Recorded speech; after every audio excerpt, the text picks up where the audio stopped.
et LCI qui parle de séparatisme à cause d'une vidéo d'un restaurant qui propose de la viande halal. C'est important dans la grille de discussion qui précise direct que le restaurant propose de la viande halal.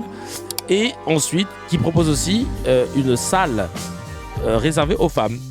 Voilà, une salle où les femmes peuvent manger que entre elles.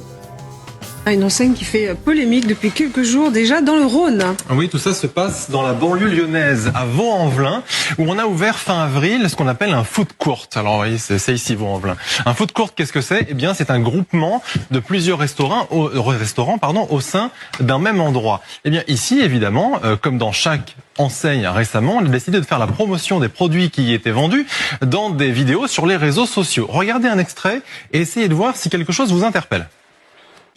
C'est l'un des food courts les plus grands de France et il est chez nous, à Lyon. C'est un des food courts les plus grands de France et il se trouve à Lyon. Tu y trouveras une salle seulement pour les femmes, un grand espace où tu pourras venir à plusieurs sans problème. Mais dites-moi si vous avez déjà vu un resto avec une salle réservée uniquement aux femmes. Un choix énorme de plats et de sandwichs, burgers et plus encore, tout est fait maison, halal certifié AVS.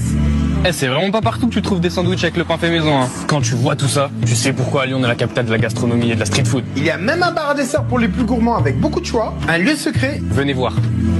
Ah, attendez, je peux pas vous montrer. Il faut venir pour savoir. De la viande certifiée halal, jusque-là tout va bien. Sauf que dans cette vidéo, il y fait mention d'une salle 100% féminine, d'ailleurs 100% girls.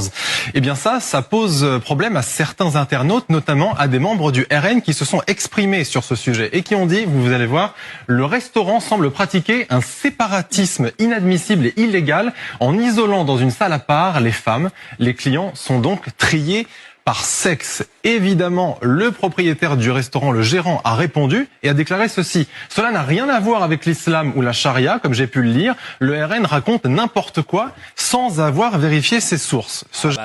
On revient toujours à la source à chaque fois. Le gérant, qui s'appelle Franck, qui a essayé de rester anonyme, a même décidé de porter plainte contre le RN pour fausse information. On verra si ce sera fait. En tout cas, ce qui est quand même assez polémique dans cette affaire, Jordan, c'est que cette salle 100%, Valentine, pardonnez-moi, je vous posais la question à vous, Valentine. Cette salle 100% femmes, en fait, ça répond sur un grand plateau comme ça, là, gros écran technologique et tout, juste pour raconter de la merde. Faites ça dans votre chambre comme moi, il y a pas de problème. Il y a pas de problème.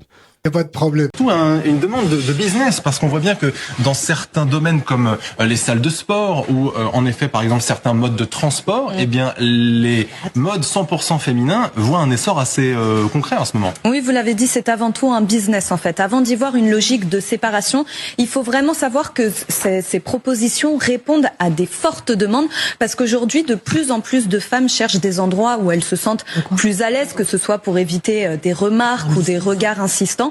Et les marques l'ont bien compris, donc elles sont Arrêtez de parler dans le micro à côté, là, on vous entend. Plus en plus nombreuses à proposer des espaces women only. Donc ce sont ces espaces réservés aux femmes, mais c'est avant tout une stratégie commerciale. C'est vrai qu'on le voit dans les salles de sport, dans les VTC.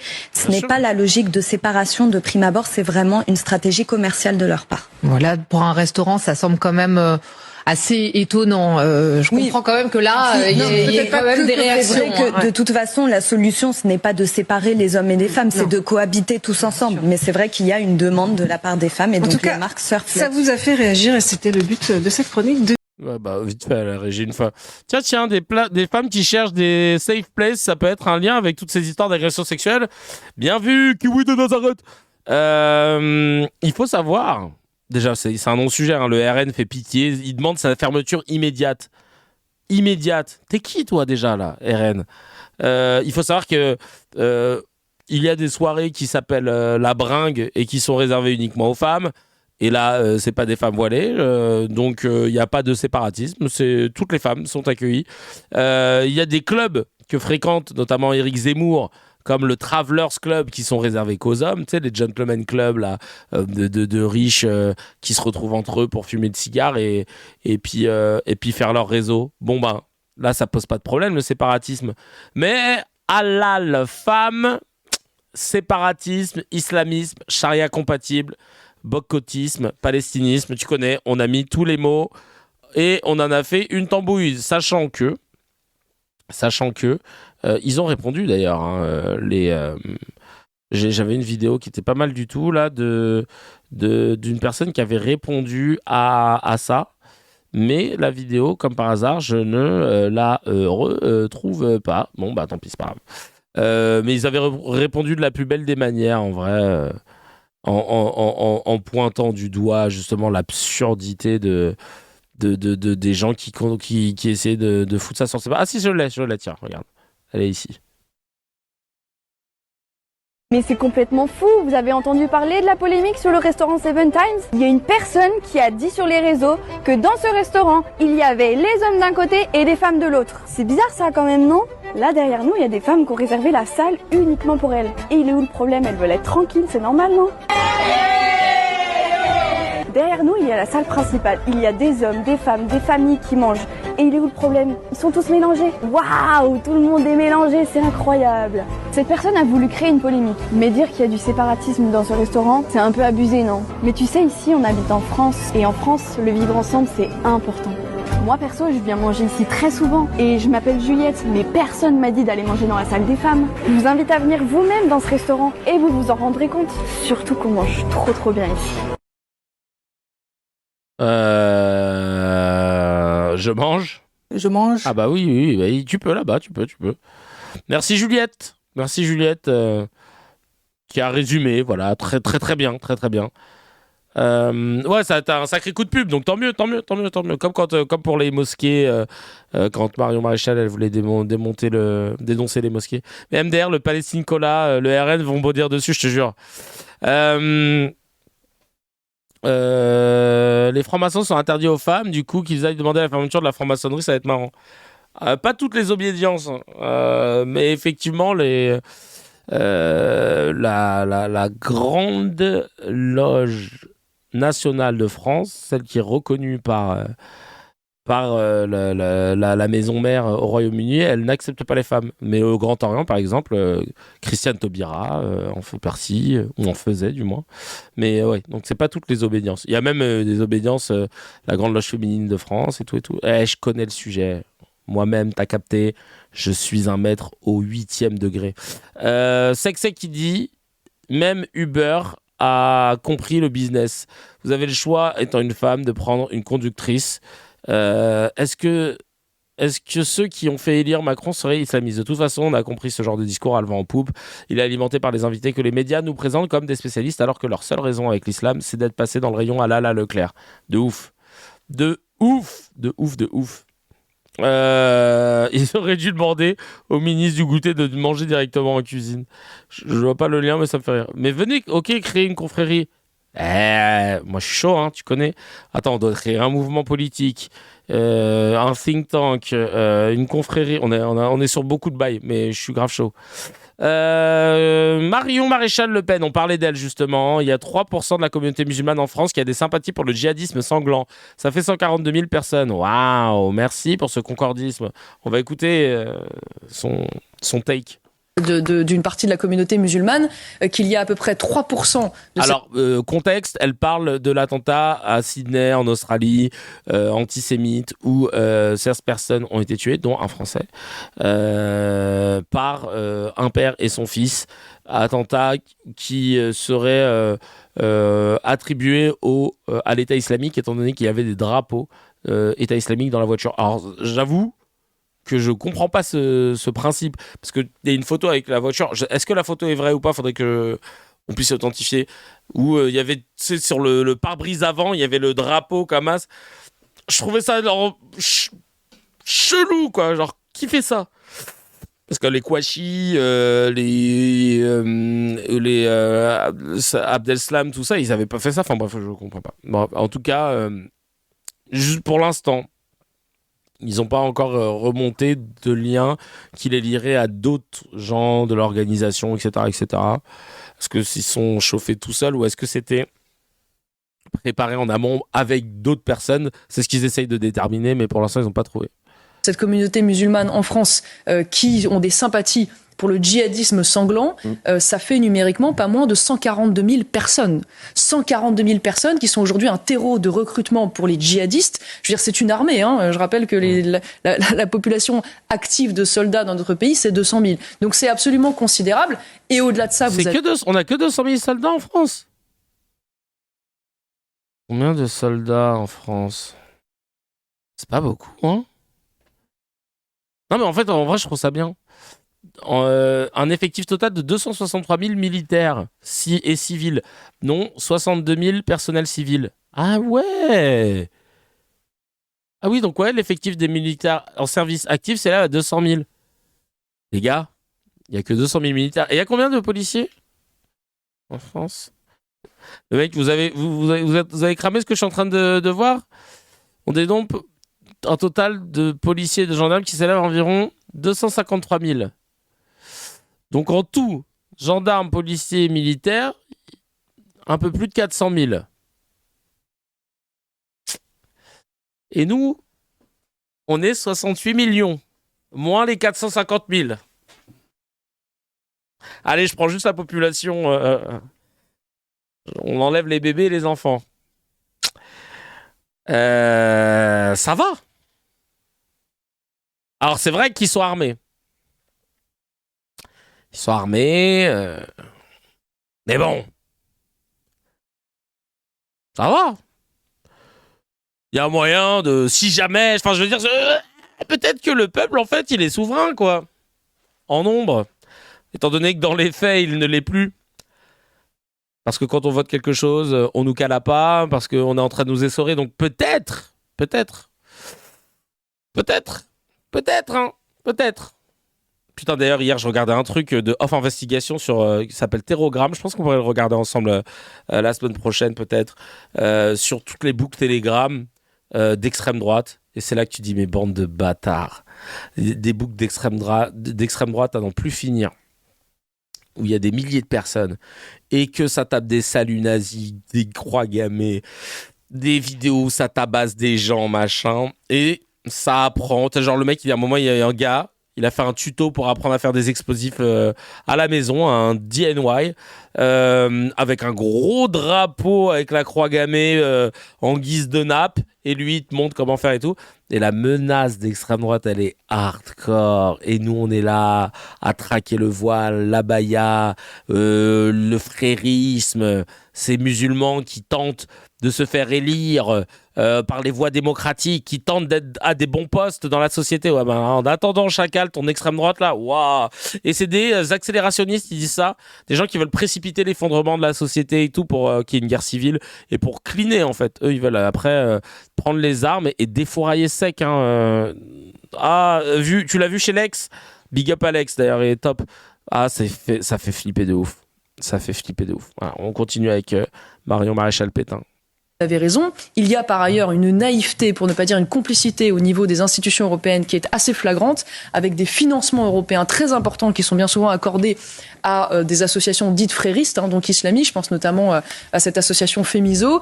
Nous le dénonçons régulièrement au Parlement européen, sans pour l'instant malheureusement obtenir gain de cause, parce que... Ah, merci la Team Lex. Les meilleurs des meilleurs.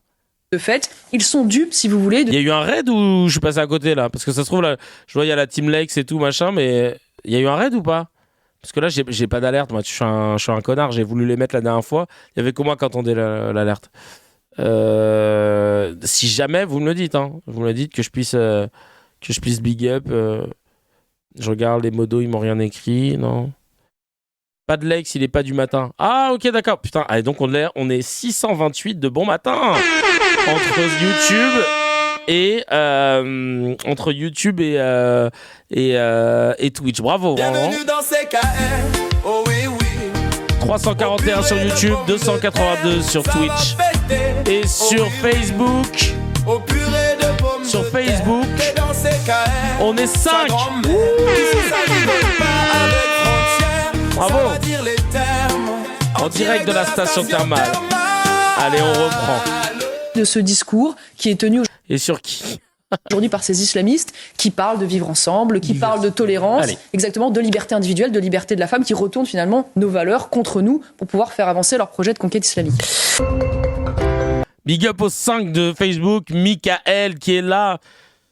D'ailleurs, vous avez vos blazes en entier, vous, du coup, comme vous êtes sur Facebook. Tout le monde est là avec des pseudos. Attends, il a dit là quoi? J'ai pas entendu. Nos valeurs contre nous pour pouvoir faire avancer leur projet de conquête islamique. Leur projet de conquête islamique. Est-ce que tu peux nous sourcer? Non? Très bien, c'est ce qu'on pensait. C'est ça le problème, hein. Encore une fois. Il y a Kamel qui dit « Je croyais que les statistiques ethniques étaient interdites. » Et les sources, en tout cas, ce n'est pas les musulmans qui ont fourni les armes pour les attentats, mais plutôt l'extrême droite. Marlise, il parle des attentats Charlie Hebdo, notamment. Marlise qui dit « Pas de source, comme d'hab, je ne la supporte tellement pas. » Bah oui, pas de source. Sinon, c'est pas marrant. Allez, on va regarder les excuses maintenant de la première dame de France, Brigitte Macron, concernant son sale-con. On va regarder, voir comment ils en ont parlé en fait. C'est parti. Je suis désolée si j'ai blessé des femmes victimes. Ce sont elles et à elles seules que je pense. Vous avez attribué les propos de sale-con vis-à-vis de militantes féministes. C'est des propos qui ont énormément choqué sur les réseaux sociaux et pas que. Mais ça, je le comprends tout à fait, puisque ça n'était absolument pas destiné à être public. Oh, ils se sont mis sur une zone industrielle pour faire le truc, là. Cousine, tu peux pas faire tes excuses. Tu fais ça dans ton salon, même à l'Élysée, tu vois. Tu prends il y a bien une petite salle de dispo. Excusez-moi, Brigitte, ouais, je suis la première dame. Il y a moyen de... Ouais, juste... voilà, un petit bout de table. Non, je suis montée dans la loge d'un ami, parce que il avait peur, je pense qu'on l'entend dans les propos, donc j'étais avec ma fille et il était avec 2 amis, donc c'était à destination de 4 personnes, exactement. Et quand il m'a dit j'ai peur, effectivement, je me suis fâchée, j'ai dit maintenant. Avec le frère, il y a le train qui passe à côté. Vraiment, je vais vraiment faire une excuse, mais je m'excuse, mais ça me casse les couilles, quoi, vraiment. Enfin, pardon, mais ça casse les pieds.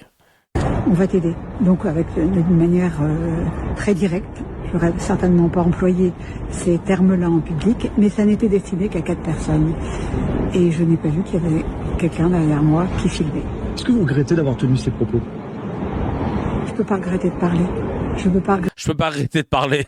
Je suis effectivement l'épouse du président de la République, mais je suis aussi avant tout moi-même. Et quand je suis dans le privé, effectivement, je peux me lâcher de manière qui n'est absolument pas adéquate. Mais j'avais besoin de le rassurer. Je l'ai rassuré certainement maladroitement, mais je n'avais pas d'autres mots à ma disposition à l'époque. Et à ce moment-là. Et puis de toute façon, je pense qu'on a le droit de parler, le droit de penser. C'est des propos que... Ma liberté de penser, je te jure. Choqué des militantes féministes, bien plus que les 4 en question, qui se sont dit l'épouse du président de la République. C'est vrai que le staff de Mimi Marchand n'était que 4 et que c'est vrai que ça a été publié par Best Image. C'est vrai que ouais, on sent qu'elle n'a pas envie de s'excuser, mais on va arrêter ses excuses claquées et on va enchaîner direct parce que tout le monde en parle dans le chat. Effectivement, les fameux 2 millions d'euros des pièces jaunes, l'association, parce que tu sais, quand t'es première dame de France, tu deviens directement marraine ou présidente, je sais plus ce qu'on dit, de l'association des pièces jaunes. Et, Hakim Omiri, il en a parlé. Est-ce que ce serait pas de l'enfumade, cette histoire de sale-con, pour pouvoir ne pas parler de ce qui est plus scandaleux? Il y a des sale-cons dans la salle? Ok, c'est fou, hein, cette histoire. Ouais, vous étiez vraiment chaude. Non, mais cette histoire, elle a occupé tout l'espace médiatique en balle pendant 1 semaine. Et vous savez quoi? Moi, j'ai le sentiment que c'était exactement le but. Ouais. Créer une polémique pour éviter qu'on parle de l'article du Canard enchaîné qui révèle que Brigitte Macron aurait détourné 2 millions d'euros pour les pièces jaunes. Par applaudissement, est-ce qu'il y en a qui ne sont pas au courant? Voilà. J'ai Par contre, vous saviez pour les sales connes. Ouais, bah oui, vous êtes chaud. 2 millions de pièces jaunes. Apparemment, elle détourne pas que les mineurs, Brigitte. Ouais, elle détourne aussi leur tirelire. Non, mais quand vous dites qu'ils sont prêts à nous faire les poches, c'est même plus une image, quoi. Même les pièces jaunes pour les enfants à l'hôpital, ils les détournent. Est-ce qu'on peut faire plus dégueulasse que ça, quoi? Bientôt, on va apprendre qu'ils détournent aussi les coupons de réduction. Mais c'était pas une pizza achetée, une pizza offerte? Si, mais il y a une dame qui est passée, elle a détourné toutes les pizzas offertes. Elle portait une perruque, elle a traité la serveuse de sale-con, on n'a rien pu faire. Vous vous rappelez à l'école comment on pensait qu'on faisait une bonne action, tu vois, qu'on sauvait des gens avec notre petite boîte en carton, on mettait nos centimes dedans et on se disait, ah, ils vont payer un hôpital grâce à ça et tout. Alors qu'en fait, mes pièces, elles ont servi à payer le loyer d'un bureau dans le 2e arrondissement de Paris à une copine de Brigitte. Oui, notre baffeuse de président, Brigitte, a filé 2 millions d'euros à l'association e-enfance pour faire de la sensibilisation sur les réseaux. Alors, normalement, ils devraient pas recevoir cet argent. Mais, ils sont défendus. Ils ont dit, oui, non, mais c'est pour créer C'est pour le ruissellement. Bah oui, c'est le ruissellement. 1200 personnes formées. Et ils en ont formé 159. Donc là, vous dites, ils ont dû avoir des coûts imprévus, genre louer des salles super chères, payer des déplacements, le personnel sur les lieux, je sais pas, tu vois. La formation, elle était en visioconférence. Oh. Faites le calcul avec moi. 2 millions d'euros, un partage d'écran. C'est Scorsese qui réalise la visio là ou pas là? L'association s'appelle e-enfance. Le but, c'est de lutter contre les dangers du numérique. Sur e-enfance, il y a un service qui permet notamment de signaler et de faire supprimer tous les contenus et comptes préjudiciables rencontrés sur Internet ou sur les réseaux sociaux. Est-ce que ça serait pas ce qui s'est passé dans cette histoire? Ouais, le vrai danger du numérique, c'est pas le cyberharcèlement, c'est les virements bancaires de la Fondation des hôpitaux vers les comptes de copains de Macron. C'est une dinguerie. C'est une dinguerie. Big up à Hakim. Hakim Omiri, très très fort. On peut l'applaudir. Merci beaucoup, Frangin. Allez, suivre la riposte. Et je serai d'ailleurs sur le fauteuil à côté de lui dans la riposte le lundi, le dernier lundi du mois de janvier. Hâte de pouvoir me lâcher un peu et de lâcher ma chronique, de lâcher mon 16 en mode 9 dans le Telegram. Ça va sortir les calages comme à Marseille. Ma question préférée, qu'est-ce que je vais faire de tout cet oseille? Bon, bah, on n'est pas payé de ouf non plus, hein, on va pas se la raconter. Mais par contre, j'ai trop hâte. Trop hâte. On t'attend dessus. Ouais, bah ouais, t'inquiète. On va essayer de dire les termes en direct de la station thermale. Alors, on enchaîne avec Pierre, un auditeur de Sud Radio. Qui dit quoi? Qui dit que Nicolas Sarkozy, c'est une crapule. Il va dire tout ce qu'on entend, en fait. Tout ce qu'on pense ici. Et il va le dire à l'antenne, ça fait plaisir. Il est égal à lui-même, c'est-à-dire une crapule. Être inversé les valeurs comme ça, alors que il est manifestement dans une situation actuellement de trouble à l'ordre public. Il aurait dû être incarcéré même immédiatement parce qu'il est en train de décrédibiliser la justice aux yeux de tous les Français. C'est absolument écœurant, honteux et scandaleux, notamment des circonstances aggravantes pour lui. C'est pas Apathy là qui s'est fait passer pour un un auditeur, il avait besoin d'une chronique en plus. Puisqu'il est responsable, un ancien responsable politique, président de la République, ancien ministre, il a représenté la France à l'étranger et autres. Et qu'est-ce qu'il fait? Il tire à boulet rouge et met des doutes dans tout l'esprit des Français sur l'équité et l'état de droit qui est représenté par la justice. L'état de droit, Dieu merci, ce n'est pas Nicolas Sarkozy. On le voit bien que ce n'est pas lui l'état de droit. Hein. C'est carrément l'inverse. Étonnant, non? À la fin, tu l'entends dire il est égal à lui. Ouais, Paty, quand même, là. Ah non, je ne suis pas... Ah non, c'est pas moi. C'est vous, Jean-Michel Apathy. Ah non, c'est pas moi, je vous jure. Jean-Mimi, on t'a reconnu de ouf. On attendait le étonnant, non, à la fin. Ah bah tiens, dans les commentaires, Manon, elle dit Pierre, auditeur ou Jean-Michel Apathy, on dirait trop sa voix de ouf. Oh là là. Alors là, ce sujet, mon pote. Les Israel Files. Est-ce que vous avez entendu parler de ça? C'est une histoire d'ingérence israélienne en Europe, de lobbying secret auprès des tribunaux, des ministères, des réseaux d'influence, des soutiens aux crimes de guerre, etc. Ce dossier, il est inquiétant de ouf. Et c'est... Alors attends, j'avais plusieurs vidéos. J'en ai une, je crois. Ah mais non, mais c'est pas une vidéo. C'est Mediapart, c'est AJ+, qui en parle. Est-ce que c'est une vidéo? Non, c'est pas une vidéo. Mais je peux vous lire si vous voulez. Allez, on va vous le lire. C'est parti. Je mets une petite ambiance. Je mets une ambiance un peu Bresson. Depuis 2009, Israël intervient dans les tribunaux étrangers pour empêcher les poursuites à son encontre.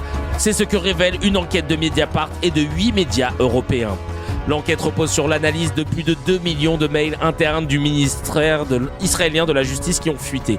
Dès 2009, Israël anticipe le risque de poursuite internationale avec la montée en puissance de la CPI et de la compétence universelle. Ah bon, déjà ? Un département spécial est créé en 2010 pour gérer et neutraliser les procédures judiciaires à l'étranger. Il agit en coulisses pour bloquer des plaintes, influencer des procès et protéger Israël et ses alliés. Ah ouais! Ce département évalue aussi si des responsables ou des civils israéliens ou israéliennes peuvent voyager sans risque d'arrestation ou d'interrogatoire. Il entretient par ailleurs des relations étroites avec des parquets et des ministères de la justice en Europe. Cette stratégie aurait permis de retarder de 10 ans l'ouverture d'une enquête de la CPI pour crimes de guerre. Le ministère israélien de la justice n'a pas réagi à ces révélations. C'est pas une dinguerie quand même. Et là, on va voir comment ça s'appelle. Ça devrait être en une de beaucoup de médias. Hein. Et il y a évidemment Marc Bottega, si je dis pas de bêtises, le député européen belge, qui a dit les termes en direct de l'ONU thermale. Du Parlement européen, pardon. Les journaux européens viennent de dévoiler, sur base de documents israéliens, qu'Israël pilote ce que les journalistes appellent une véritable machine de guerre pour influencer des cabinets de ministres, des tribunaux dans différents pays européens. C'est une ingérence directe dans nos sociétés par un État tiers. Et je me pose la question, ce qui en est au niveau du Parlement européen, parce que j'ai lu qu'Israël aurait essayé d'organiser des poursuites judiciaires contre une députée européenne. Je sais que des organisations alignées sur le gouvernement israélien organisent des voyages sponsorisés pour des députés et évidemment certains députés utilisent des sources fournies par des organisations aussi alignées sur Tel Aviv. Nous avons eu 2 rapports spéciaux sur l'ingérence étrangère. On a parlé beaucoup Russie, Chine, Iran, mais jamais d'Israël, donc ça me semble un peu bizarre. Maintenant que nous savons qu'il y a une stratégie délibérée d'Israël, on ne peut plus fermer nos yeux. Nous devons prendre ce sujet au sérieux. C'est de l'entrisme, ni plus ni moins. Hein. Mais un entrisme avéré et vénère, pas comme l'entrisme des fréristes où on n'arrive même pas à savoir qui est à la tête. C'est scandaleux, toute cette ingérence. Et ça, on l'a vu nous-mêmes.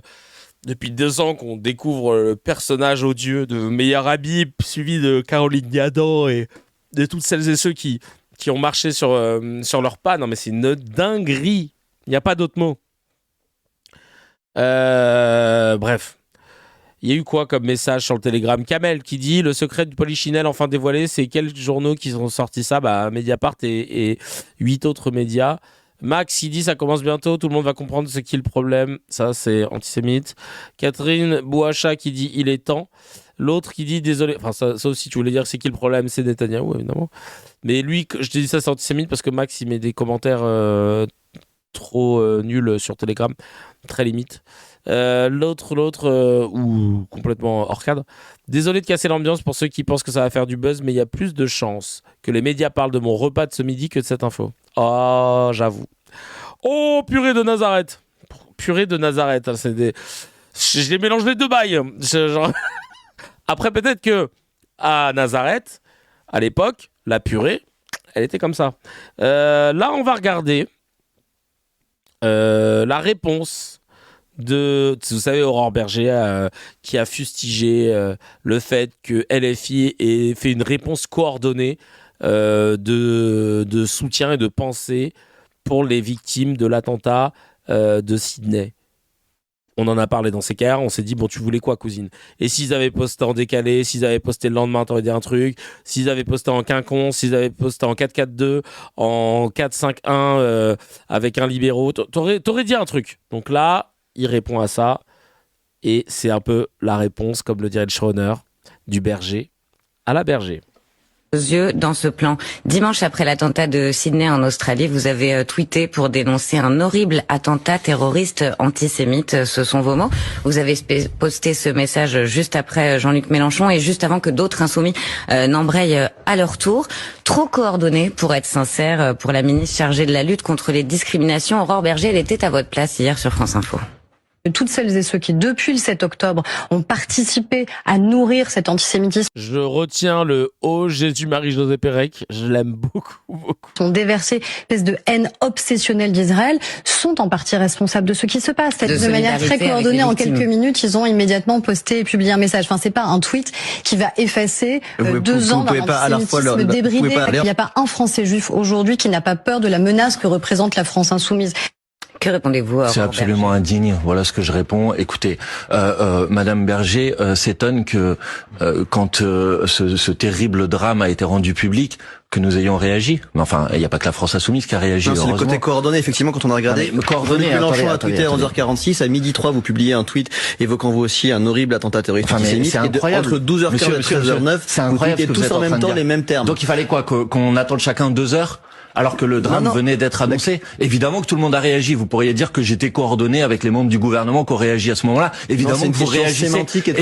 Évidemment que vous réagissez à partir du moment où vous apprenez un drame. Enfin, qu'est-ce que c'est que cette histoire? C'est vraiment un procès totalement fou, totalement indigne. Il y a un drame, vous réagissez pour dire votre émotion et votre indignation. Évidemment. Et maintenant, on vous reproche de réagir ou de réagir. Il faudrait, je sais pas, laisser 3 heures entre chaque tweet pour donner l'impression. Enfin, qu'est-ce que c'est que cette histoire? Qu'est-ce que c'est que cette attaque? C'est absolument indigne. Peut-être que les Insoumis ont perdu en crédibilité dans la lutte contre l'antisémitisme. Non, peut-être qu'il y a eu des propos. Par exemple, quand Jean-Luc Mélenchon avait déclaré que l'antisémitisme restait résiduel en France. Madame, est-ce qu'aujourd'hui vous regrettez ce type de propos? Non, c'est vraiment, franchement, je vous le dis sincèrement, je sais pas pourquoi sur un drame qui a lieu à 15 000 kilomètres d'ici, qui est un drame absolu, qui je pense a. Et c'est un truc de ouf parce que il lui demande tout le temps de répondre de cette phrase de Mélenchon.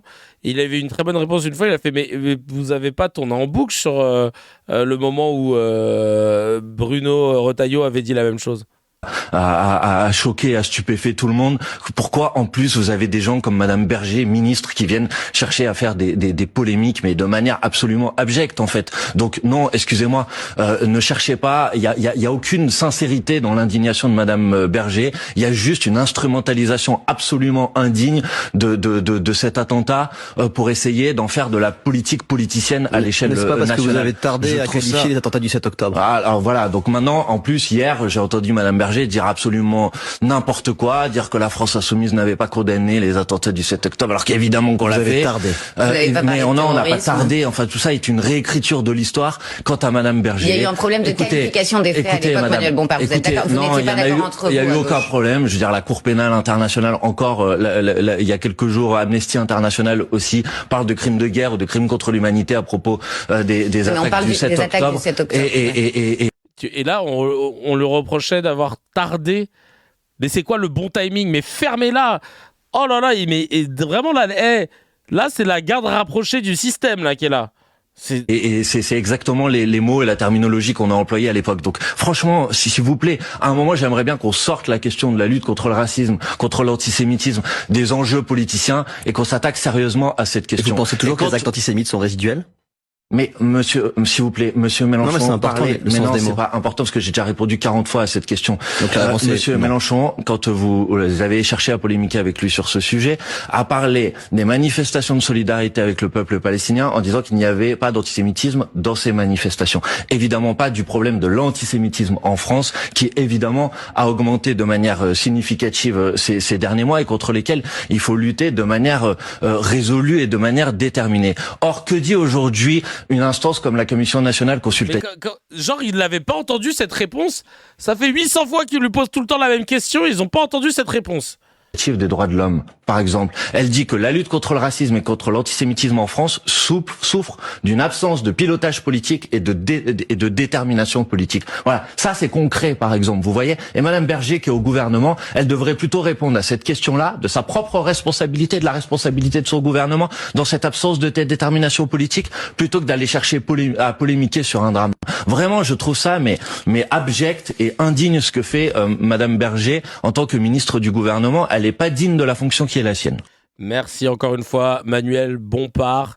Il a bompardé comme jamais. Et d'ailleurs, sachez, je vais vous donner une petite info en off. J'aime pas trop faire ça, mais j'aime bien vous partager des petites infos de temps en temps.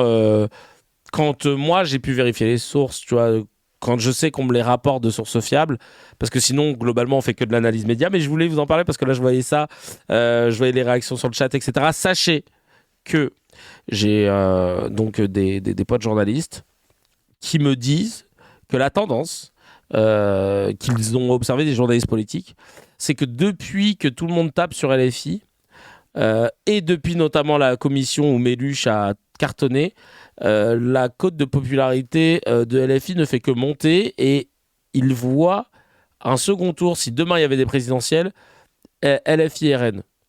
Et en fait, là, ils sont en train, du coup, chez les médias d'extrême droite, de se dire, on va peut-être essayer de changer de fusil d'épaule. Parce qu'en fait, il se passe sur LFI ce qui s'est passé avec le RN à l'époque où on leur tapait tout le temps sur les doigts. Bah, tu connais le peuple français, au bout d'un moment, il aime pas qu'on lui dicte, il aime pas trop qu'on lui dicte ce qu'il doit faire ou ce qu'il doit aimer ou pas. Et donc là, LFI sont en train de remonter un petit peu.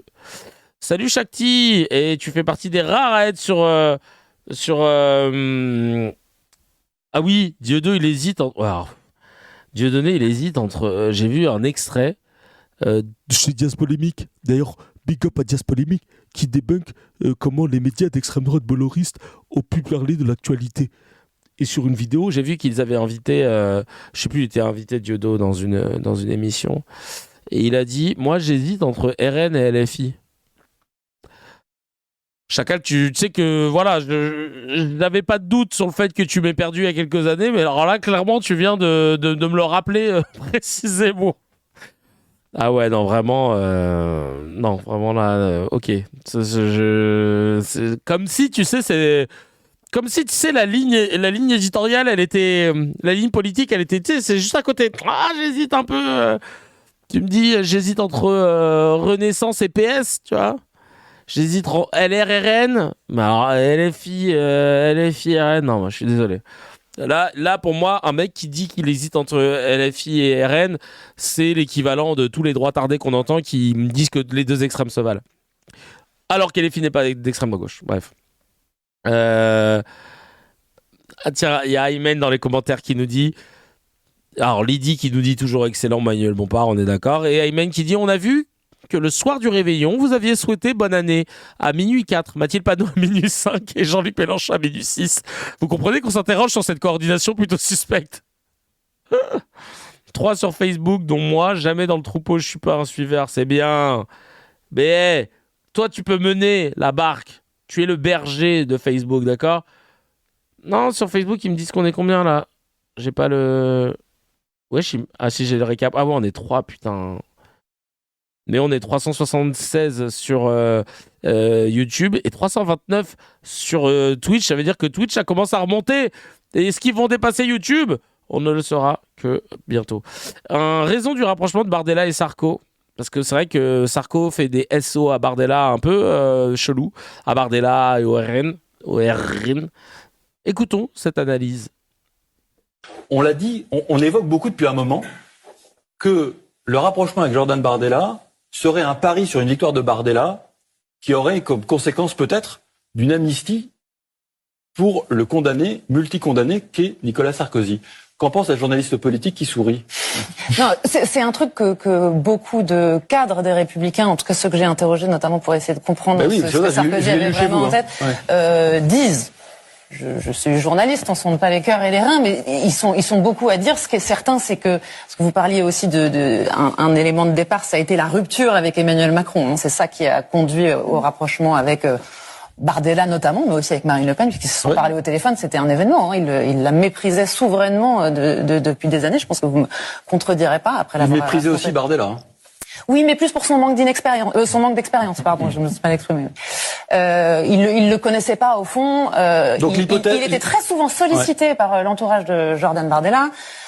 Et puis Sarkozy est un animal politique. Il savait très bien que s'il le recevait dans son bureau, ce qu'il a fini par faire l'été dernier, ça serait abondamment commenté, vu comme un symbole. Voilà. Donc, comme il y a eu une rupture affective et politique, il y a eu la dissolution, une rupture aussi au moment où Emmanuel Macron a permis que sa Légion d'honneur lui soit retirée. Et là, ça a été un moment extrêmement difficile entre deux. Il a fini par céder. Ce qu'on me dit aussi dans l'entourage proche de Nicolas Sarkozy, c'est qu'il y a une évolution politique de l'ancien président qui est réelle pour toutes les raisons qu'on vient d'évoquer. Certains disent, là je parle moins de l'entourage amical proche de Nicolas Sarkozy, plutôt...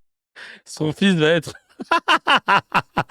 au ministère des fruits tropicaux. Les cadres des Républicains, beaucoup de ces anciens ministres qui l'ont très bien connu, mais alors, je mets un petit filtre à ça. Pour certains, ils ont beaucoup de rancœur envers lui, mais ils cherchent, que ce soit Bardella ou peut-être un autre, peut-être Édouard Philippe en fin de compte d'ici 2 ans, le prochain président, celui qui pourra l'amnistier. C'est un peu une façon de parler, mais c'est pour dire que il est sur...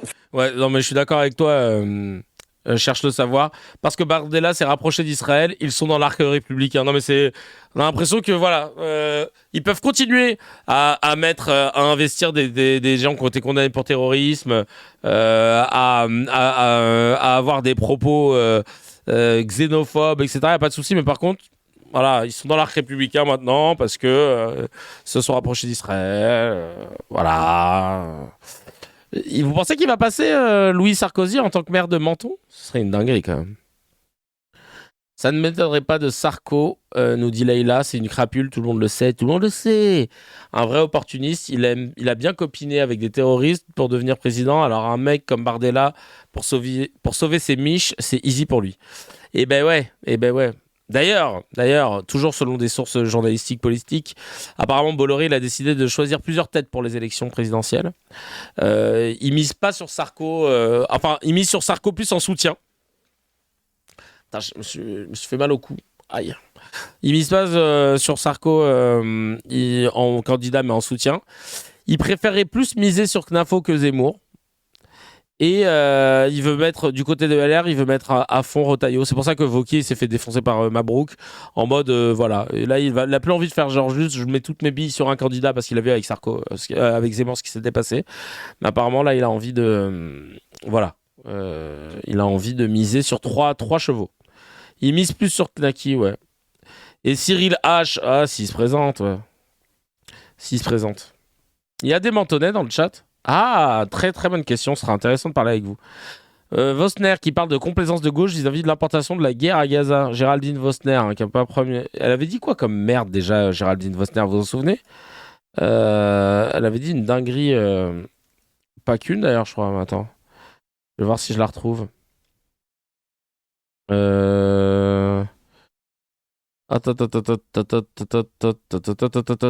a jamais habité à Menton de sa vie, mais il va être maire trop fort. Je me suis bourré la gueule en testant des alcools à base de citron. Ah bah merci à notre à Nour, notre reportrice. Elle en dit beaucoup, Géraldine. Le carnet est plein. Menton à droite depuis Libération, ça devrait aller pour lui. Ouais, c'est vrai.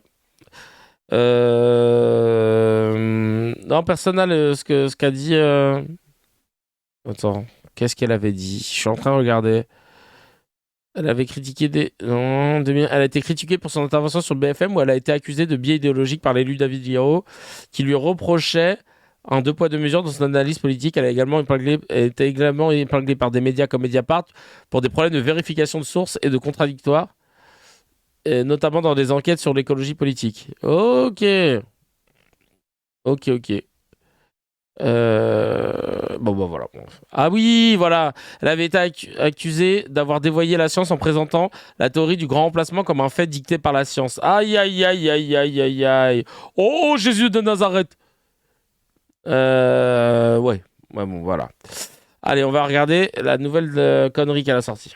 Je pense que la banalisation, en tout cas, de cette rhétorique, de ce vocabulaire d'un antisémitisme assassin, meurtrier, on l'entend, fuck juifs, qui ont pu complaisamment envahir toutes ces manifestations, oui, est quelque chose de très grave. On a laissé importer ce conflit israélo-palestinien dans des pays comme l'Australie qui n'ont mais strictement rien à voir avec. Et il y a eu une grande complaisance, mais je dirais des gauches dans tout le monde occidental, en France d'ailleurs, comme en Australie. Donc oui, il est normal qu'une polémique éclate, d'autant plus que on a pu en percevoir les conséquences depuis 2 ans déjà. Quand on parle d'une explosion des actes antisémites en Australie, c'est multiplié par 5 par rapport aux années qui ont précédé le 7 octobre. Donc cette complaisance-là, il faut la regarder en face aujourd'hui. Il s'agit pas seulement d'agir contre des armes, contre des couteaux, il faut agir contre une idéologie qui est mortifère. Au passage, on est surpris. Je pense que la banalisation, en tout cas, de cette rhétorique, de ce vocabulaire d'un antisémitisme assassin, meurtrier, on l'entend. Fuck Jewish. Je la remets parce que je voulais être sûr qu'elle était teubée. Juifs qui ont pu complaisamment envahir toutes ces manifestations, oui, est quelque chose de très grave. On a laissé importer ce conflit israélo-palestinien dans des pays comme l'Australie qui n'ont mais strictement rien à voir. Bah, ils sont humains. Ils réagissent à une cause humaine. Non, mais elle est débile. Et elle est payée pour dire des trucs comme ça. C'est trop bien. Trop bien. Le showrunner, il dit certains iront en toboggan en enfer. Non, mais source, t'inquiète. Source IFIAC, source OPIF, source... ouais, vraiment tout. Ce sont Netanyahou et ses sbires les premiers responsables. Faut arrêter d'inverser le réel. Oui, c'est clair. Ah non, c'est dingue. Cette pseudo-journaliste au service d'Israël n'est qu'un pion. L'explosion des meurtres en Palestine n'est rien. Non mais laisse. Ah tiens, le RN qui investit, donc je vous en parlais juste avant, de Nicolas Batigny à Bastia pour les municipales, il a été condamné pour terrorisme. Et donc on leur dit, bah à Tanguy là, du RN, bah dis donc, vous investissez quelqu'un condamné pour terrorisme. Mais s'il avait été condamné pour terrorisme islamiste ou djihadiste, je sais plus ce qu'il dit. Oh là, il a bugué. Là, c'est Hamascat, man. Là, on parle de quelqu'un condamné pour terrorisme. Comment vous expliquez ça ? Mais il a reconnu évidemment son erreur, il a payé sa dette à la société. Si vous n'êtes pas condamné à vie, disons, il n'y a plus de justice. Et s'il avait été condamné pour du terrorisme islamiste ? Non mais, écoutez, moi je connais pas le dossier. Voilà. Merci, monsieur Propagande. Je connais pas le dossier. Bah d'accord. Évidemment, là, il connaît plus le dossier, là. Ah, génial. Et allez voir le Enfin d'investigation qui parle du terrorisme d'extrême droite, ça fait froid dans le dos. Vraiment, je vous en parlais tout à l'heure. Là, il y a un petit extrait que je peux vous mettre, mais le terrorisme d'extrême droite, il est réel. Il fait flipper. Les vidéos, elles sont les boucles Telegram de gars qui te montrent comment faire des armes, comme je le disais, avec un drapeau avec une croix gammée juste en dessous, des saluts nazis, des ratonnades à n'en plus finir. Oh là là, c'est l'enfer. C'est l'enfer. C'est vraiment des vidéos façon Daesh, quoi. Sauf que là, c'est français, c'est extrême droite, c'est sur notre sol, dans le plus grand des calmes. Ça teste des armes, ça va accélérer l'effondrement de la société. C'est une dinguerie. Terrorgram. Sur Telegram, une messagerie cryptée créée en 2013 par le russe Pavel Durov, des citoyens français idéalisent le Troisième Reich, d'autres glorifient une tuerie de masse survenue dans un lycée de Crimée en 2018. Ces boucles Telegram, où l'on partage des vidéos d'attentats, de la propagande nazie et des tutos pour fabriquer des explosifs, elles forment un vaste réseau international, fasciste et suprémaciste blanc, le réseau Terrorgram. En France, depuis 2017, les services antiterroristes ont déjoué plus d'une dizaine d'attentats liés à l'extrême droite. Le parquet national antiterroriste a ouvert 20 informations judiciaires en lien avec des violences d'extrême droite. Une menace qui s'organise souvent sur la messagerie cryptée Telegram. Allez voir parce que c'est flippant. C'est flippant. Et quand tu vois comment les gars nous bassinent avec la menace frériste qui rentre, là, les frères musulmans. Il y a un frère, il y a un musulman, c'est des frères musulmans. Attention, faites gaffe. Le voile, le machin, chacal. Regarde ce qui se passe. Ça nous fait flipper, ça. Ça nous fait bien flipper. Et on est tous concernés, vraiment. Oh là là. C'est un truc de fou. Allez, on a 5 secondes pour trouver comment c'est la faute de LFI. Allez, tout le monde, on se met au travail. On cherche tout sur... il faut préparer là, les plateaux télé qui vont devoir parler de terrorgramme, ils n'ont pas le choix. Comment on peut remettre ça sur Manon Aubry? C'est parti. Là, pour l'instant, il n'y a que 13 minutes sur le YouTube de Off Investigation. Voilà. Je suis musulman et collab de LFI, donc c'est la faute de LFI. Ah, bien vu. Morandini Islam, CNews, toujours, avec entre copains qui parlent du sondage des musulmans. Oh non, j'ai pas envie de... En fait, ils disent que... Il y a une nana qui dit que c'est pas rigoureux, 1000 personnes. Alors, en vrai, si. 1000 personnes, c'est le quota recommandé. Mais l'échantillon, il doit être rigoureusement représentatif. La méthode transparente et les questions neutres, non émotionnelles et suggestives. Et c'est ce qui avait été reproché au sondage IFOP. L'extrait dure 5 minutes, mais est-ce qu'on veut voir l'autre pédo là dans notre vidéo? Non. Alors, tiens, Élise Goldfarb, sur le plateau d'Estelle Denis. Estelle Denis qui a une émission, excusez-moi de bailler, qui me provoque ça, non mais qui s'est droitisée, qui s'est réactionnarisée quoi, en mode les grandes gueules, et d'un coup on en parle, c'est la méthode RMC, et là c'est écoutons Élise Goldfarb. Mais moi je suis outrée. Alors déjà. Ah merde, j'aurais dû le lier avec l'histoire du restaurant en fait. Parce que ça parlait de la polémique du restaurant qu'on vous a montré juste avant à Lyon, qui veulent faire une salle, qui proposent une salle ou qui peut être réservée que par des femmes. Il y a 2 sujets dans ce sujet. Il y a un sujet qui est la question de ce restaurant qui en fait est tout simplement de l'obscurantisme religieux. Moi, je viens d'un milieu très religieux. Sachez une chose, il n'y a aucune religion monothéiste qui interdit les femmes et les hommes de manger dans la même salle. Ça n'existe pas. C'est de l'obscurantisme et je me bats contre dans ma propre religion qui est la religion juive. Je me suis même mise dans une synagogue qui ne sépare pas les hommes et les femmes. Donc ça, c'est de l'obscurantisme. Les femmes se sont battues pour, et d'ailleurs pas seulement les femmes, pendant des années. Donc qu'on revienne à ça, c'est un recul inhumain. Maintenant, il y a un autre sujet qui est le sujet des salles de sport réservées aux femmes ou on en avait parlé pour les transports en commun. Quelle tristesse. Ça veut dire qu'on en est là. Ça veut dire qu'en fait, il y a une telle situation d'impunité pour les hommes et pour les agresseurs aujourd'hui en France, parce que je sais que, parce que tu vas le dire Jérôme, vous n'êtes pas tous des agresseurs, mais en fait, les agresseurs sont tellement impunis aujourd'hui en France qu'on en vient nous-mêmes à devoir se cacher. Mais mettez-nous dans une cave pendant que vous y êtes. Mais on va disparaissons de l'espace public. Non mais moi ce qui me choque, c'est que dans les salles de sport, déjà c'est pas dans toutes les salles de sport. Mais c'est normal. Non, c'est pas elle, la fille de Daniela Lombroso, c'était une autre. Mais c'est normal. Extrêmement bien. Mais c'est normal. Mais pourquoi? En fait, le truc c'est que l'homme qui fait une remarque sexiste, il doit être puni. En fait, exactement. Simplement, il doit pas venir à la salle pendant un mois. Et voilà. Rendez-vous compte de ce que c'est aujourd'hui pour une femme. L'autre jour, il y a un chauffagiste qui est venu chez moi checker mes radiateurs.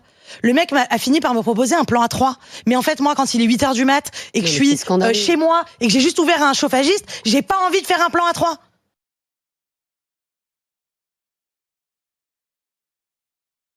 C'est ça le problème. Il est chaud le chauffagiste. Non mais c'est quoi le rapport? On sait même plus où elle va aller. C'est quoi le... Genre... Dis donc il l'a monté bien vite le chauffage. Le whipping de fou furieux. Franchement c'est dur de croire. Ça se trouve c'est vrai. Donc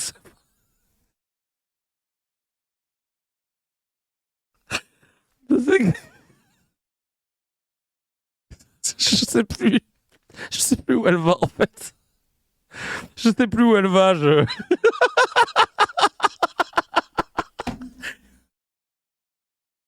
Mais il était musulman. Non mais je te jure, on sait pas pourquoi. On sait pas pourquoi. Oh.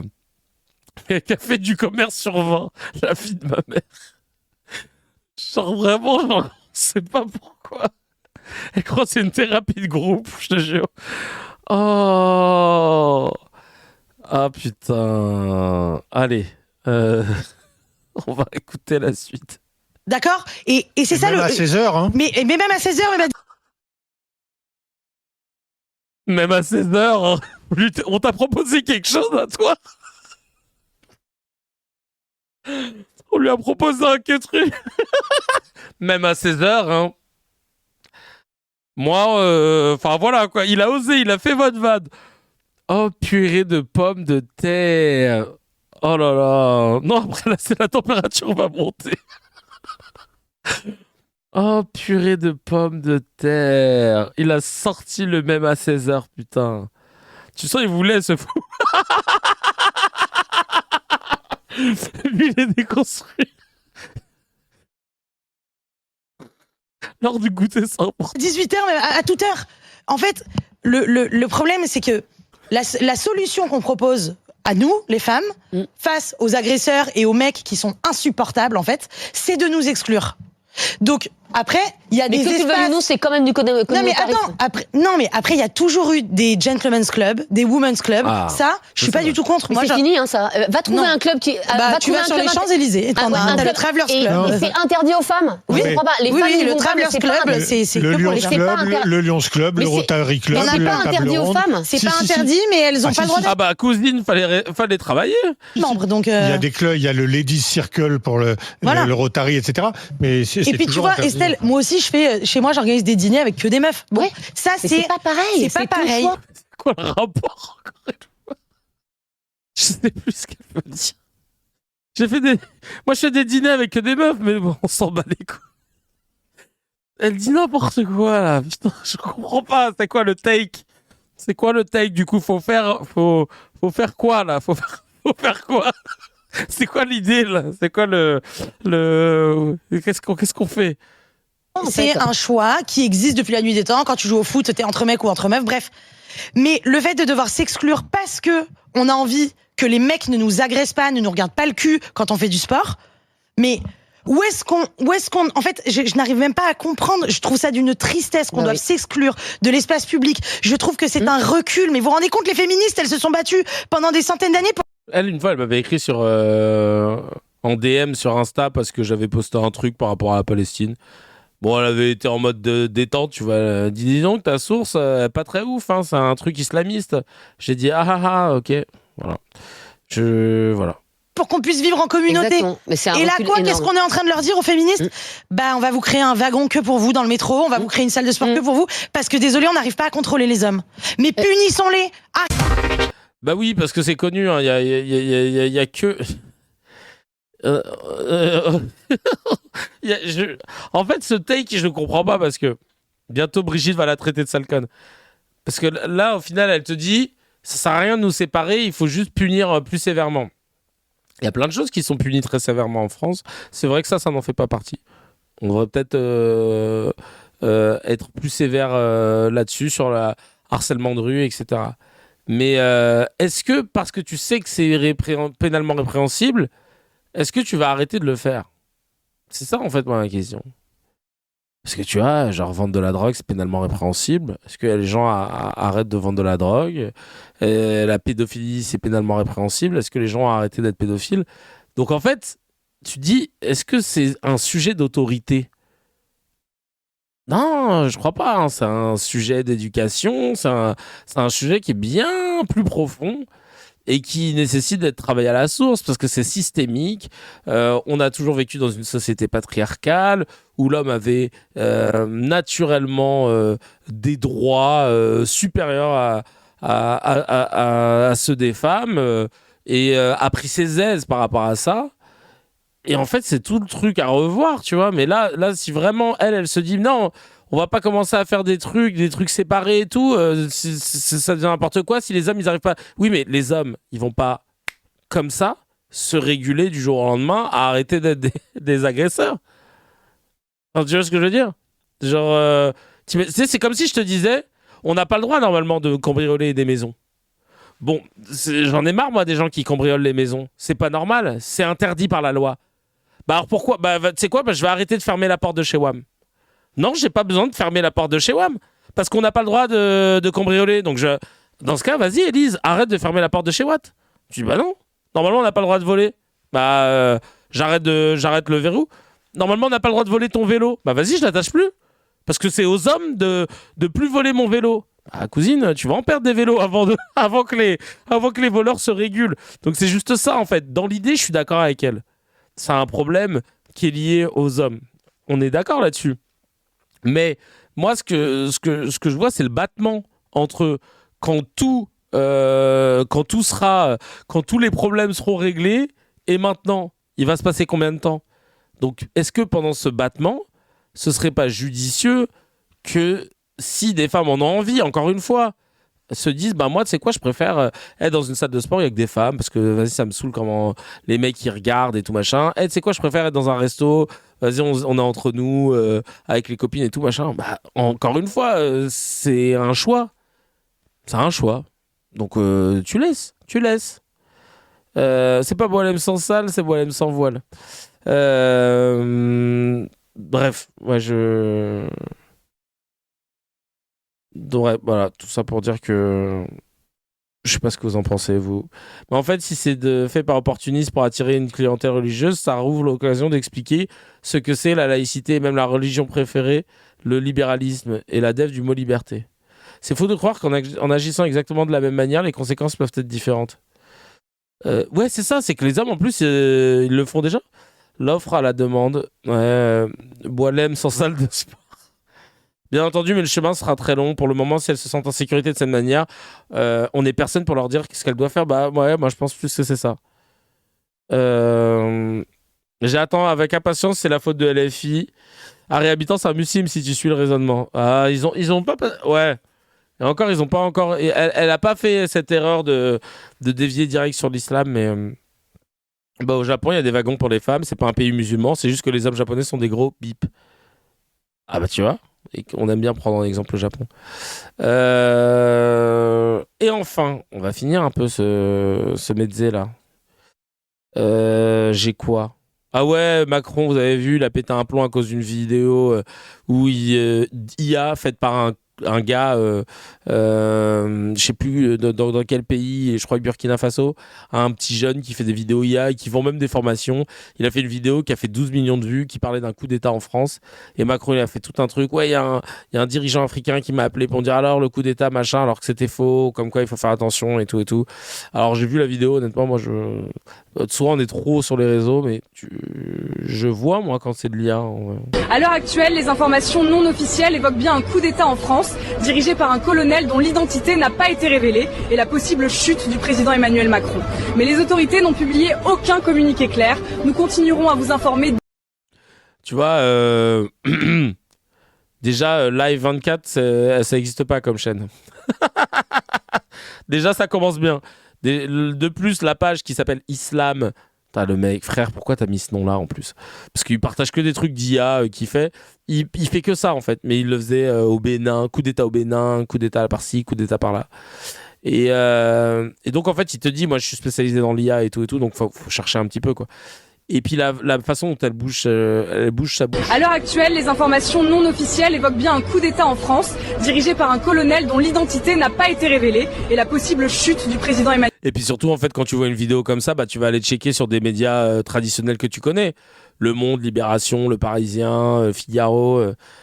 Vraiment, pour que il soit tombé, c'est à ce point-là, c'est vraiment nul à chier, quoi. Vraiment nul à chier. Vraiment nul. Et Macron, il en a fait tout un truc, là. Ouais, c'est dingue, regardez. Pour vous dire qu'on est très loin d'y être, je vais vous donner une expérience réelle, toute récente. Dimanche, là, on m'envoie depuis l'étranger, un de mes collègues africains, pour tout vous dire, un message Facebook. Et il me dit... Cher président, qu'est-ce qui se passe chez vous? Je suis très inquiet. On voit un message Facebook, crise agricole, etc. On voit une journaliste qui est à côté de l'Élysée, etc., qui dit « Il y a eu un coup d'État en France, un colonel a pris le pouvoir, etc. » Alors nous, ça nous fait marrer. 12 millions de vues. 12 millions de vues. 12 millions. Moi, président de la République, comme auraient dit certains, je demande à mon équipe, quand même ce truc-là, c'est pas possible, en plus dans cette période, demandez tout de suite à la plateforme de le retirer. La plateforme Pharos s'appelle Facebook. Elle dit, il faut retirer ce truc, regardez, c'est de manière évidente, ça crée le chaos. C'est exactement ce que vous dites, c'est inquiétant. Et votre client qui vient le voir sur là, il se dit, un coup d'État à l'Élysée avec un colonel qui a pris le pouvoir, etc., peut être inquiet. Réponse de Facebook, ça ne contrevient pas à nos règles d'utilisation. Refus de retrait. J'ai tendance à penser que j'ai plus de moyens de pression que qui que ce soit, en tout cas, c'est peut-être plus simple pour leur dire que c'est grave si c'est moi qui appelle, ben ça marche pas. Donc, vous voyez qu'on n'est pas équipé comme il faut. Putain, il s'est fait coulouta même par Meta, genre. Ok. Le mec a parlé sur Messenger avec un président africain. Crédibilité zéro. C'est clair, avec toi, on n'est pas équipé. Non, mais c'est juste un petit pion, ouais, de ouf. Il aurait demandé à Arthur. Arthur, il te l'aurait fait enlever tout de suite. Hein. Vous avez vu comment il était de spi pour faire enlever les vidéos. Il s'est fait métakamam. Ah ouais, je métatamam. Il s'est métatamam. Vous avez lu de CGU? Ah, Zuckerberg, il s'en bat les steaks. Même Chalgoumi, il aurait réussi. Qu'est-ce qu'elle nous a dit, la toutologue, là, Barbara Lefebvre? Tiens, on va regarder ça.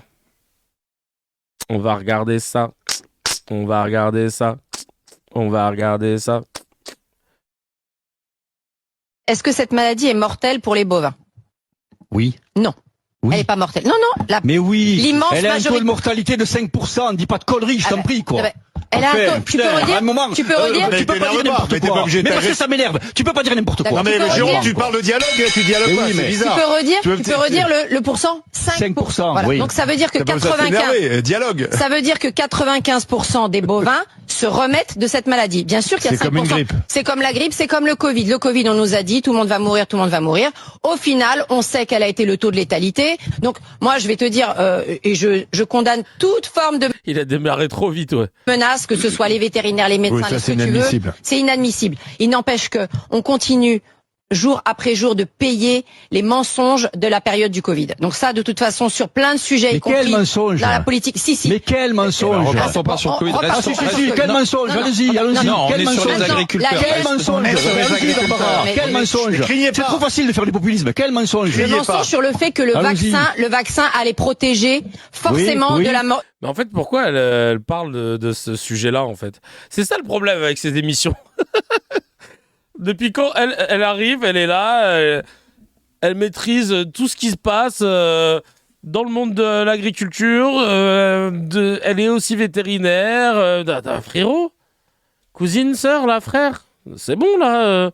De la mort, c'est pas vrai. Oui. Non. Oui. On a relayé des choses. Et que le vaccin allait empêcher d'attraper la maladie. Ce n'est pas vrai. Les gens chopaient le Covid, même vaccinés. C'était vrai sur la souche alpha, cher ami. C'est comme pour la grippe. C'était vrai sur la souche alpha. Et ensuite, les antivax ont propagé ce truc alors que la souche avait varié. Bon, donc, faut arrêter de dire. Essayiste veto, je te jure.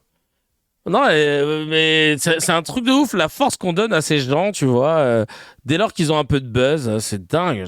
Vendu, parce qu'évidemment la vache est un produit. Il y a des lésions, oui. Il y a le lait pendant la période de la maladie ne pourra pas être, parce que la vache n'a pas les moyens de produire autant de lait qu'elle en produit d'habitude. Et tu continues à diffuser mais néanmoins, la pathologie. Excuse-moi, la vache ne meurt pas. Donc si on isole le troupeau correctement, et si on écoute les agriculteurs et les paysans sur leur stratégie à eux, peut-être que ça marchera mieux que d'abattre des troupeaux. Et je suis pas contre le vaccin. Et c'est bien pour ça que je te dis qu'il faut organiser des rencontres publiques entre scientifiques et agriculteurs. C'est bien pour ça va être sympa le dialogue. Alors déjà, s'il faut dialoguer, il faut pas hurler. Et Madame Genevard a dit hier qu'elle allait prendre les propositions des agriculteurs, les soumettre aux scientifiques. Ouais, bon, bref, j'ai rien à dire là-dessus. En vrai, c'est juste de me dire pourquoi on lui donne de la force. Et du coup, elle croit que elle est compétente sur tous les sujets. Si c'était des vaches palestiniennes, aurait-elle eu ce discours lolilol, nous dit le L de ouf. Pécresse, qui nous rassure sur la sécurité de la présence et la sécurité et la présence de frotteurs sur son nouveau téléphérique. Elle l'a fait de la pire des manières pour les usagers du métro. Écoutez ça. Justement, tout à l'heure, on parlait de séparatisme, de wagons réservés aux femmes, machin, dans les transports, dans les restos. Regardez. Alors d'abord, il n'y aura pas de frotteur dans les cabines du CAB puisqu'on est assis. on est forcément assis. Donc déjà, c'est un sentiment pour les femmes de grande sécurité. Bah oui, c'est sûr, hein, parce qu'on est dans une cabine assise avec un gars qui normalement se serait frotté à nous, mais donc là du coup il est assis à côté de nous, donc c'est super. C'est un câble vraiment où on a un confort de transport qui est très important. Évidemment, les cabines sont vidéoprotégées. Dans chaque station, il y a des agents comme dans les Alpes. C'est-à-dire qu'en fait, vous avez de la présence humaine. Finalement, il y a partout. presque plus de monde ici que dans le métro, parce que sur un quai, il n'y a pas de présence humaine. Bien sûr, il y a plus de présence humaine. Tout est filmé. Il y a un bouton d'alarme dans chaque cabine. Donc en réalité, moi, je dirais à tout prédateur qui veut s'attaquer à une femme de surtout pas venir dans le câble 1 parce qu'il n'a aucune chance de s'en sortir. Et de surtout pas le faire de manière générale. D'abord. Heureusement que le mec il a repris parce que la note elle est en train de dire. Je dirais à tout prédateur de ne pas venir dans le câble. Continuez dans le métro, ça tranquille. Ah ouais, ou là elle lance des défis comme ça. Non mais la traversée dure combien de temps? Non mais oui. Paraît qu'il est tombé en panne. Non mais sérieux. Effet de Dunning-Kruger. Moins tu maîtrises ton sujet, plus tu en parles. C'est ça le faible. Ça, c'est le faible de ouf. Non, mais c'est une incitation presque. Faut aller dans la ligne L du Transilien. Non, mais la Go, elle a dit une dinguerie. Genre, ça sert à rien. Hein. Les prédateurs, restez dans le métro, restez dans le RER. Voilà. Heureusement que l'autre a dit. Et d'ailleurs, partout. Hein. Elle est malade. Et oui, celle qui a fait 4% présidentielle. Ouais, c'était 4% qu'elle a fait. Putain.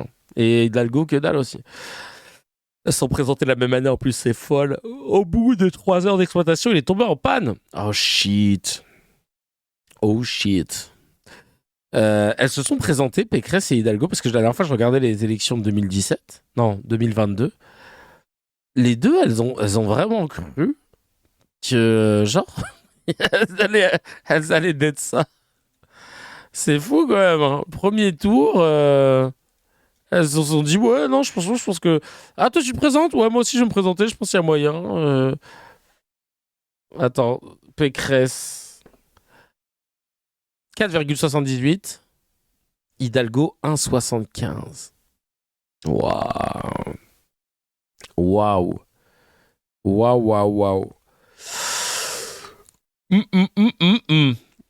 Oui, du coup, il y en a une... Non, ils ne sont même pas fait rembourser les frais de campagne, en plus. Ouais, non, c'est chaud.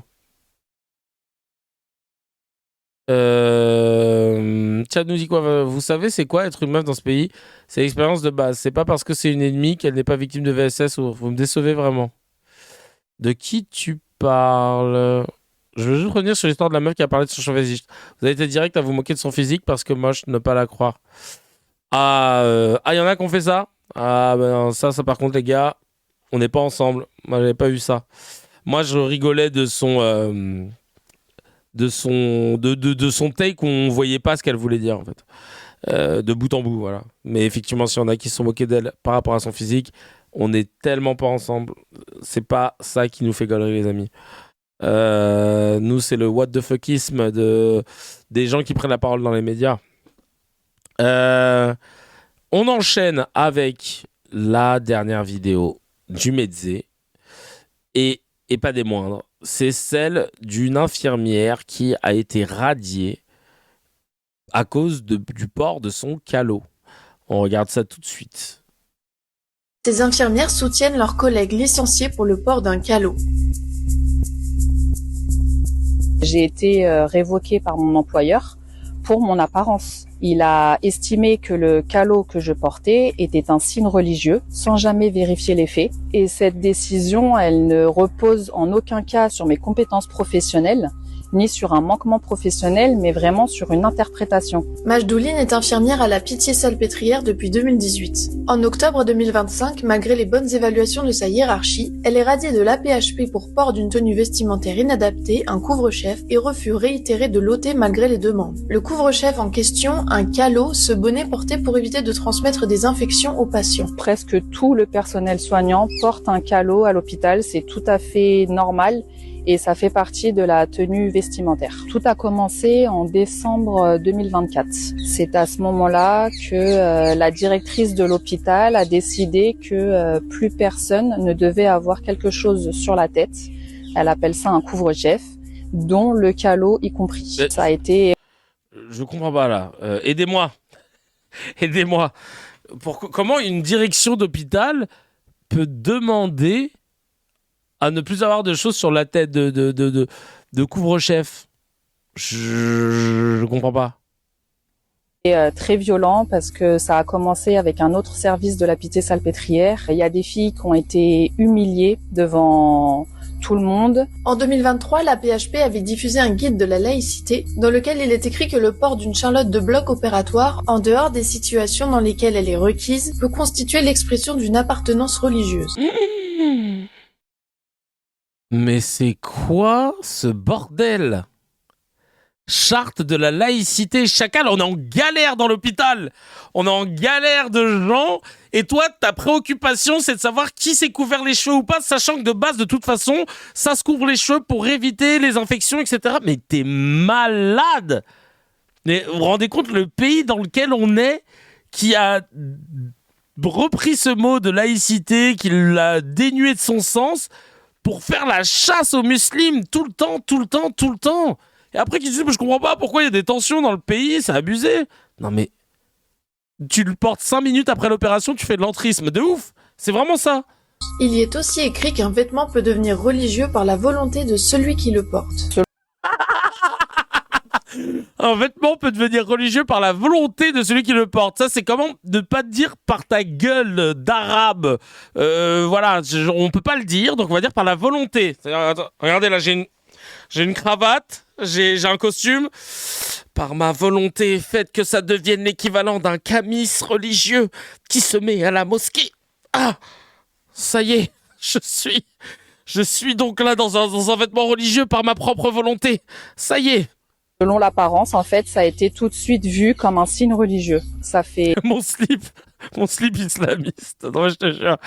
Et 7 ans que je suis à la Pitié-Salpêtrière, je n'ai jamais revendiqué quoi que ce soit, je n'ai jamais fait de prosélytisme. Dans tous les cas, on parle pas de religion, là, on parle d'apparence physique. On parle quasiment d'une centaine de collègues qui sont victimes de cette chasse aux sorcières. En fait, c'est un phénomène qui est très probablement sous-estimé parce que souvent les collègues, elles sont très isolées dans leur service et qu'elles le disent pas forcément, mais comme l'a dit Twitch de Sam, elle a radicalisé le calot de par ses origines. Non mais je n'arrive pas à comprendre le lien, sincèrement.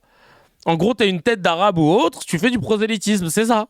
Nous, on a recensé 20 cas sur mon hôpital, dont 9 ne sont plus là aujourd'hui. On a trouvé des... Bah oui, on a les moyens hein, actuellement dans le système de hospitalier français de se permettre de virer des gens. Bah oui, allez. Collègues qui ont été victimes sur 14 hôpitaux sur Paris. On a recensé des cas à Marseille, Lyon, Rennes, Gustave Roussy. On m'a parlé d'un service de pédiatrie où ils ont fermé des lits faute de personnel après avoir fait partir 2 collègues parce qu'elles portaient un couvre-chef. En fait, non mais sans déconner. La laïcité, c'est un prétexte. C'est un détournement aussi de la réalité pour pas qu'on parle des vrais problèmes qui sont l'état des services publics, l'état de l'hôpital, les coupes budgétaires qui procèdent depuis des années et qui vont s'accélérer en 2026. 1 000 postes, c'est 20% des hôpitaux de Paris, quoi. Je suis pas un cas isolé, il y a énormément de femmes qui sont concernées. Il faut dénoncer ce racisme de la part des hôpitaux.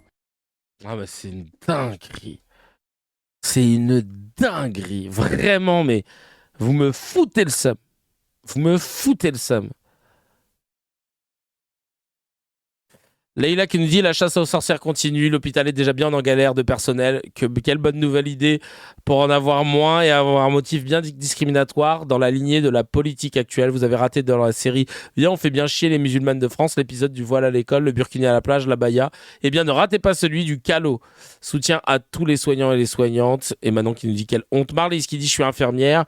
À une époque on accueillait une étudiante directement venue d'Algérie, elle était voilée. Elle portait la charlotte en service, raison d'hygiène parce que un voile c'était pas ok.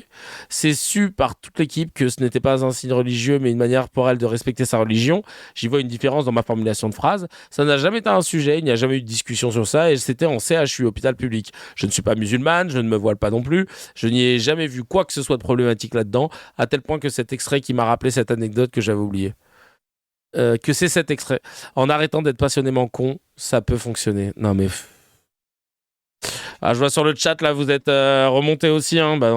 Ça m'a fait rappeler l'époque où Darmanin interdisait aux gens d'être barbus et de manger des dattes en même temps. Les hipsters bobos étaient en PLS. Pas comme si on avait énormément de femmes et d'hommes musulmans dans le métier du soin. Non, mais de ouf. Quelque chose me dit... Une passion de... n'importe quoi. Donc ça, c'est antisémite, ça dégage. Là, frérot, je ne lis pas. Bim boum. Et l'hygiène là-dedans. Non, mais en même temps, quand tu vois que le jeûne du Ramadan est problème, mais pas celui du carême, non, mais c'est ouf. La laïcité est détournée. Et même quand les musulmans font un effort, ça les traque. Non, mais de ouf. Ils vont y arriver au grand remplacement, mais c'est pas ce qu'on pensait. Le problème, c'est qu'il y a personne pour les remplacer. Ah, de ouf. Bientôt le retour de la série du voleur de pain au chocolat.